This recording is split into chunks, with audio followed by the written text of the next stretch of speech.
ওকে, তো দীর্ঘ অপেক্ষার অবসান। কারণ যারা বিএসসি সেমিস্টার 4 এর কোন কোন জিনিস ইম্পর্টেন্ট সিসি 8 পেপারে এটা নিয়ে ডিসকাস করতে বলছিলে, আজকের ভিডিও তাদের জন্য, যেখানে শুধু হার্ড ওয়ার্ক নয়, স্মার্ট ওয়ার্ক করার আর বেশি নম্বর তুলে আনার রাস্তাটাও বলে দেবো। তো চলো দেরি না করে স্টার্ট করা যাক। তো হ্যালো বন্ধুরা, সবাই কেমন আছো? আর আশা করি ভালো আছো। আর ভালো না থাকলে ভালো তো হয়ে যাবে, কজ টেনশন নেই লেনে কা, টেনশন খালি দেনে কা। Let's go.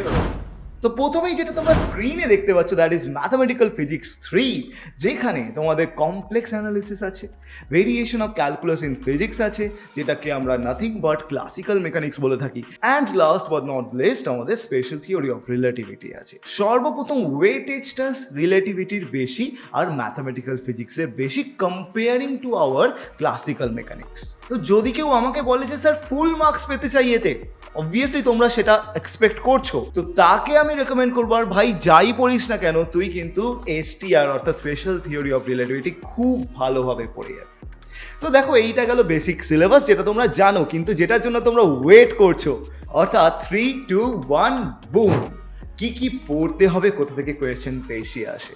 দেখো 2021-এর প্রশ্ন তোমাদের চোখের সামনেই পেয়েছো, যেখানে আমরা এখানে প্রত্যেকটা কোন কোন জায়গা থেকে এসছে সেটা ডিসকাস করব। দেখো, number 1 mathematical physics, number 2 mathematical physics, এগুলো পোল, সিঙ্গুলারিটি, রেসিডিউ, এগুলো ঝেপে করে যাবে, এইগুলো থেকে আসবেই আসবে। Number 3 mathematical physics, number 4 classical mechanics, number 5 classical mechanics, number 6 এটা এসটিআর থেকে এসছে, নাম্বার 7 এটা এসটিআর থেকে এসছে। অর্থাৎ তোমরা জানো টোটাল 7টা থাকে, তার মধ্যে 2 নম্বরের যেগুলো আসে সেখান থেকে দেখো ম্যাথামেটিক্যাল ফিজিক্সের ওয়েটেজ সব থেকে বেশি, অর্থাৎ টোটাল 3টে আসার চান্স। তারপরে যদি কেউ বেঁচে থাকে, দ্যাট ইজ ক্লাসিক্যাল মেকানিক্স, যেটা 2টো, আর এসটিআর এটাও 2টো। এরা ইকুয়ালি ব্যালেন্সড আছে, অর্থাৎ কারো যদি ক্লাসিক্যাল মেকানিক্স ভালোভাবে পড়া থাকে, কারো যদি এসটিআর ভালোভাবে পড়া থাকে, সেও কিন্তু উইথ দ্যাট ম্যাথামেটিক্যাল ফিজিক্স এই টোটাল 5টা করে আসতে পারবে। তো এটা তো গেল বেসিক 2 নম্বরের গল্প। এটা তো 2021, 2022-এও কি একই রিপিটেশন হয়েছে? 2022-এর যদি প্রশ্নটাকে স্টাডি করো, এখানে প্রথম 3টে তুমি ডাইরেক্ট দেখতে পাবে, প্রথম 3টে এটা আমাদের এসছে ম্যাথামেটিক্যাল ফিজিক্স থেকে। তারপরে দেখো সিম্পল পেন্ডুলাম, মানে বুঝতেই পেরে গেছো আমাদের ক্লাসিক্যাল মেকানিক্স থেকে এসছে, অ্যান্ড ফাইনালি এগুলো বাদ দাও, এগুলো পুরনো সিলেবাসের গল্প। তো তারপরে যেটা এসছে সেটা হচ্ছে আমাদের এখানে এসটিআর থেকে। তো মোটামুটি আমরা এখানে যদি দেখতে পারি প্রত্যেকটার অর হিসাবে, এখানে একটা আর একটা 2টো ক্লাসিক্যাল মেকানিক্স, 2টো এসটিআর আর 3টে ম্যাথামেটিক্যাল ফিজিক্স, অর্থাৎ আমাদের স্টোরি সেম আছে, মানে ম্যাথামেটিক্যাল ফিজিক্স থেকে 3টে, ক্লাসিক্যাল মেকানিক্স থেকে 2টো আর এসটিআর থেকে 2টো।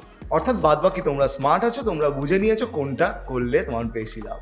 এবারে mathematical physics, that is the very vast part. তার জন্য একটা জিনিস বলে রাখি, residue, Taylor series, singularity, pole, তার সাথে কমপ্লেক্স কনজুগেটের আমাদের লিমিটের যে অঙ্কগুলো আসে, সেই সমস্ত জিনিস কিন্তু ভালোভাবে প্র্যাকটিস করবে। কারণ দেখো, ম্যাথামেটিক্যাল ফিজিক্স থেকে 3 নম্বর তুলতেই হবে, that is your first priority. তারপরে যদি কিছু বেঁচে থাকে, তখন সিএম আর এসটিআর এ আমরা হাত দেবো। ধরো ম্যাথামেটিক্যাল ফিজিক্স থেকে একটা পারছো না, দেন তখন সিএম আর এসটিআর এর ওপর নজর দেবে। আর এবারে আসছি বাদ বাকি 10 নম্বরের সেগমেন্টে। দেখো 10 নম্বরের সেগমেন্টে প্রথমেই যেটা পাচ্ছি ম্যাথামেটিক্যাল ফিজিক্সের 10 নম্বরের সেগমেন্ট। এখানে কোনো খিচুড়ির গল্প নেই, পুরো to the point, to the part এখানে 10 নম্বরের সেগমেন্ট আসছে। এবার দেখো তাহলে ম্যাথামেটিক্যাল ফিজিক্স থেকে এই 2 নম্বরের একটা এসছে, যেটা 10 নম্বরের টোটাল সেগমেন্ট, আবার 3 নম্বরের যেটা এসছে সেটাও ম্যাথামেটিক্যাল ফিজিক্স থেকে, মানে ম্যাথামেটিক্যাল ফিজিক্স থেকে টোটাল 20 নম্বর পাচ্ছি। এরপরেই চলে এলো ক্লাসিক্যাল মেকানিক্সের পার্ট, যেখানে ফুললি ক্লাসিক্যাল মেকানিক্সের গল্প এখানে দেওয়া আছে। ইভেন ক্লাসিক্যাল মেকানিক্সেও এখানে 2টো থাকবে, অর্থাৎ আমরা এখানে 20 নম্বর পাচ্ছি। And finally special theory of relativity থেকেও 2টো আসবে, অর্থাৎ আমরা এখানে 3টেরই ইকুয়াল ডিভিশন পাচ্ছি। এবারে আসি স্মার্ট ওয়ার্কে। ধরো তোমার ম্যাথামেটিক্যাল ফিজিক্স হয়েছে, আর তাহলে তুমি কত নম্বর শুধুমাত্র তুলে আনতে পারবে, মানে এদিকে 20 10 নম্বরের সেগমেন্টে, ওইদিকে 6 26 নম্বর।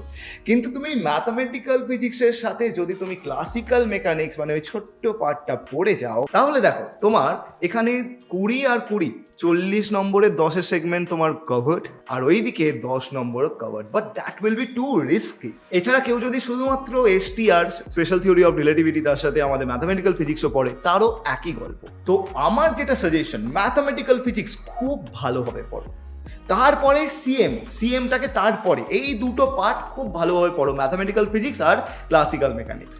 তারপরে স্পেশাল থিওরি অফ রিলেটিভিটি তুমি মোটামুটি পড়লেও হবে, কারণ তোমার একটা ও ব্যাকআপ দেবে। একটা 10 নম্বরের বা একটা 2 নম্বরের যদি না পারো, special theory of relativity backup হিসাবে তুমি নিতে পারো এখানে। তো আশা করি সম্পূর্ণ আইডিয়াটা ক্লিয়ার যে ভাই আমার এই 3টে সেগমেন্টের মধ্যে যে কোনো দুটো ভালোভাবে পড়লেই হবে, third one will be my plan B. তাতে আশা করি খুব কম করে হলেও তোমার 40 থেকে 50 নম্বর উঠে যাবে। আর তুমি যদি চাও আমি ক্লাসিক্যাল মেকানিক্সের একটা টপ 30 কোয়েশ্চেনের একটা ভিডিও বানিয়ে দিই যেটা থেকে তোমার মিলবে, তাহলে ওয়েট কি 50টা লাইক আমার এই ভিডিওতে চাই। তাই বন্ধুদের সাথে ভিডিওটা খুব জলদি শেয়ার করে ফেলো, আর এই জিনিসগুলো টু দ্য পয়েন্ট প্র্যাকটিস করতে থাকো। কোনো প্রবলেম হলে আমি তো আছি, this is my Insta handle, যেখানে গিয়ে তুমি আমাকে মেসেজ করতে পারো, আমি শিওরলি তোমার হেল্প করে দেবো। আর ততক্ষণ পর্যন্ত দেখা হবে পরের ভিডিওতে। Till then keep practising and keep enjoying the physics. Good by.